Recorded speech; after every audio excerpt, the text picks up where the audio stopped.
Bem-vindos à videoaula Representação Gráfica de Laçadas. A necessidade de apresentação e de representação das malhas em diferentes circunstâncias, em diferentes meios, levou ao desenvolvimento de diferentes técnicas de representação das mesmas. Para isso, estudaram-se e convencionaram-se algumas representações que iremos estudar seguidamente. Assim, para este efeito, as unidades estruturais das malhas trama podem ser representadas através dos seguintes métodos. O primeiro, a representação gráfica através do diagrama de linha. O segundo, a sua notação simbólica. E, finalmente, um terceiro método que consiste na notação esquemática ou diagrama. A primeira destas formas, a representação gráfica diagrama de linha, é relativamente simples e perceptível, particularmente pelos utilizadores principiantes, mas é difícil de produzir em desenhos complexos. Nesta técnica, o desenho da estrutura é representado por um diagrama de linha. Dá-nos uma boa ideia da estrutura e do padrão de envolvimento das laçadas. Contudo, é uma técnica que consome muito tempo e necessita de alguma perícia para a sua aplicação. A figura anexa dá-nos um exemplo particular para o caso do interlock. Outra técnica de representação de malhas trama, muito comumente utilizada, é a notação simbólica em papel gráfico. Esta é largamente utilizada para a representação de estruturas de malha, desde as mais simples às mais complexas. Neste contexto, qualquer tipo de estrutura pode ser representada em papel gráfico com o auxílio de alguns símbolos convencionados. Para este efeito, e tendo em atenção específica este sistema, existem um grande número de linhas horizontais e verticais equidistantes que dividem o papel num elevado número de quadrados. Assim, temos que considerar que cada quadrado é usado para representar uma laçada. Desta forma, as linhas horizontais representam as fileiras, enquanto as linhas verticais representam as colunas. A presença ou a ausência de um símbolo particular no quadrado indica, então, as várias possibilidades para a laçada. Vamos, pois, estudá-las. A primeira, um X no interior do quadrado, representa uma laçada normal na bancada da frente ou no cilindro. Por sua vez, um círculo branco, isto é, não preenchido, no interior de um quadrado, representa uma laçada normal na bancada de trás ou no disco. Um ponto ou um círculo preenchido no interior do quadrado representa uma laçada carregada. Finalmente, um quadrado em branco não preenchido representa uma laçada flutuante. À vossa direita, vocês podem ver a representação gráfica desta descrição. E, tomando ainda em linha de conta o exemplo que tínhamos vindo a falar na notação anterior, o interlock, podem ver a mesma representação da mesma estrutura, isto é, do interlock, em papel quadriculado. Assim, começando pela primeira fileira, vocês têm, começando de cima para baixo, um zero, isto é, um círculo não preenchido. O que significa que vamos ter uma laçada normal na bancada de trás, seguido de um X, isto é, laçada normal na bancada de frente. Novamente, um zero. E aqui retornamos à laçada normal na bancada de trás. Na segunda fileira, temos um X. E então, temos uma laçada normal na bancada da frente. Depois temos um zero. Isto é, uma laçada normal na bancada de trás e novamente um X. Se repararem, a terceira e a quarta fileiras são repetições da primeira e da segunda. E, se repararem, a terceira coluna é já uma repetição da primeira coluna. Nestas circunstâncias, a célula estrutural do ponto, do interlock, e iremos estudar mais detalhadamente lá à frente, é constituída apenas e tão só por 0x na primeira fileira, x 0 na segunda fileira. Ou seja, basta-nos duas fileiras e duas colunas. O que significa que vamos ter 4 agulhas em ação para produzir a célula estrutural do ponto interlock. A terceira técnica é a notação esquemática ou diagrama. Encontra-se normalmente efetuada sobre um papel pontilhado e descreve o movimento do fio através do corte transversal da agulha durante a formação da malha. É um método também muito utilizado e de fácil percepção. Na parte inferior do slide, vocês podem ver como são representadas os diferentes tipos de laçada.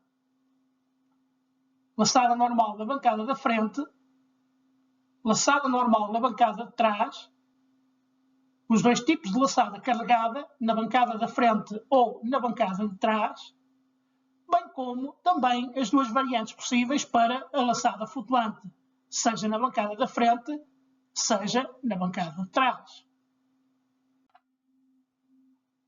Existe ainda outra possibilidade para a sua representação gráfica, que é a utilização do sistema alemão, isto é, a norma DIN 62050, cuja simbologia e explicação está patente no vosso slide. Conforme anteriormente mencionado, na notação esquemática, a estrutura das malhas de trama é desenhada em papel ponteado, onde os pontos representam a cabeça das agulhas. Assim, podemos ter dois tipos. O primeiro, papel tipo Jersey e interlock. E o segundo, papel tipo rib. Reparem que no primeiro nós temos as colunas alinhadas perfeitamente e paralelas entre si. Enquanto que no papel tipo rib nós temos as agulhas deslocalizadas umas em relação às outras. Vamos então estudar algumas variantes da representação gráfica. Assim, na primeira figura, nós temos laçadas normais na bancada de trás, no caso de tiás retos, ou no disco, se estivermos a falar de tiás circulares. Na figura 2, vamos ter então laçadas normais na bancada da frente, em tiás retos, ou no cilindro, em tiás circulares. Finalmente, na figura 3, vamos ter laçadas carregadas na bancada de trás, em tiás retos, ou no disco, em tiás circulares. Continuando, na figura número 4, vamos ter laçadas carregadas na bancada da frente, em tiás retos, ou no cilindro, em tiás circulares. Chama a vossa atenção que o vértice do triângulo é que nos dá a ideia se nós estamos a fazer a carga na bancada da frente ou na bancada de trás.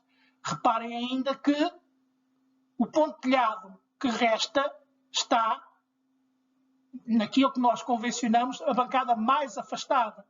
Logo, terá que ser, no caso do cilindro, em tiás circulares, ou a bancada de trás, no caso de serem tiás tipo V, portanto retos.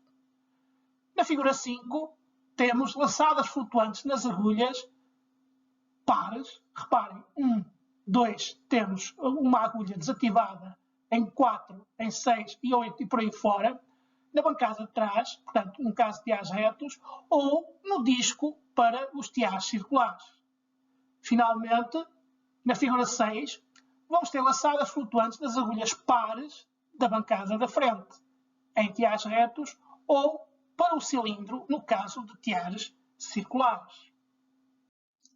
Vamos, pois, agora estudar a simbologia das cames descarregadoras. As cames condicionam e controlam o movimento das agulhas. E é com o movimento das agulhas que nós fazemos os diferentes tipos de laçadas. Assim, simbolicamente, as camas são representadas por triângulos divididos em duas partes. Cada uma dessas partes é-lhe atribuído um número, o número 1 ou 0. Se é atribuído o número 1, significa que esta parte, ou a cama na sua totalidade, está em ação. E se for o 0, considera-se que a cama está fora de ação.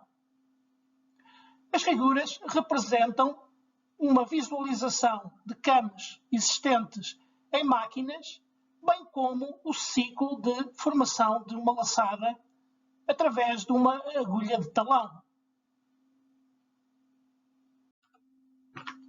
Assim, no caso da figura 1, temos um cilindro com ambas as metades com 1. Ou seja, a cama do cilindro está totalmente em ação. Quando as agulhas passam nessas camas, tricotam uma laçada normal. Já no segundo caso, temos uma cama do cilindro em meia ação. Isto é, corresponde à formação de uma laçada carregada. Finalmente, no terceiro caso, temos uma cama do cilindro completamente fora de ação e que corresponde à formação de uma laçada flutuante. Na continuação, temos agora a mesma situação, mas para o caso do disco. Assim, na primeira situação, temos a cama do disco totalmente em ação. Na segunda situação, teremos a cama do disco em meia ação e, consequentemente, a formação de uma laçada carregada. Enquanto que, na terceira hipótese, temos a cama do disco completamente fora de ação e, por consequência, teríamos uma laçada flutuante. Outra forma de representação de malhas, muito vulgarmente utilizada nas revistas da especialidade, está presente neste slide. Vocês têm alguns símbolos cuja descrição está também associada e, a título exemplificativo, vamos falar em alguns, em que K significa uma laçada normal na bancada da frente. P de Pearl significa uma laçada da malha, uma laçada normal na bancada de trás. E assim sucessivamente. À vossa direita, vocês têm um caso concreto para um padrão. Reparem na colocação, neste caso, de baixo para cima, das diferentes fileiras, das diferentes notações e da simbologia que lhes está associada. Aqui temos alguns exemplos práticos da matéria que acabamos de estudar. Assim, por exemplo, no exemplo 1, nós temos o caso do jersey, isto é, K de knit, significa laçada normal em todas as agulhas. E neste caso, precisaríamos apenas e tão só de uma bancada. Depois, ou também do cilindro. No caso 2, nas mesmas circunstâncias, mas a formação das laçadas é totalmente efetuada na bancada de trás ou no disco. No 3, vamos ter o ponto esquerdo, isto é, laçadas normais na bancada da frente que alternam com laçadas normais na bancada de trás. No 4, vamos ter o rib, em que temos uma laçada normal na bancada da frente que alterna com uma laçada normal na bancada de trás e assim sucessivamente.